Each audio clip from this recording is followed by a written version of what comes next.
Hello everyone. তো আমি আজকে রান্না থেকে ভিডিওটা শুরু করলাম। তো আমি এখানে রান্না করতেছি ছোট পুঁটি মাছ দিয়ে আর মিষ্টি কুমড়োর ফুল দিয়ে রান্নাটা বসিয়ে নিয়েছি। তো আমি মানে মাছগুলোকে ভালো মতো কষিয়ে তারপরে আমি এখন জলের পানি দিয়ে দিয়েছি।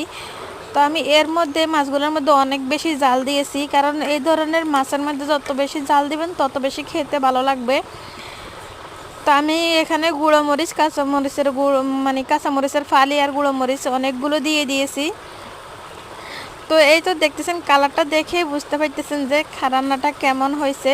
রান্নাটা অনেক বেশি মজা হয়েছে, অনেক বেশি টেস্ট হয়েছে। আর তো জালের পরিমাণটা অনেক বেশি হয়েছে, তো জালের কারণে খেতে অনেক বেশি ভালো লাগছে। তো আপনারা এভাবে রান্না করে দেখতে পারেন, অনেক বেশি ভালো লাগবে। তো এই তো আমার রান্নাটা শেষ।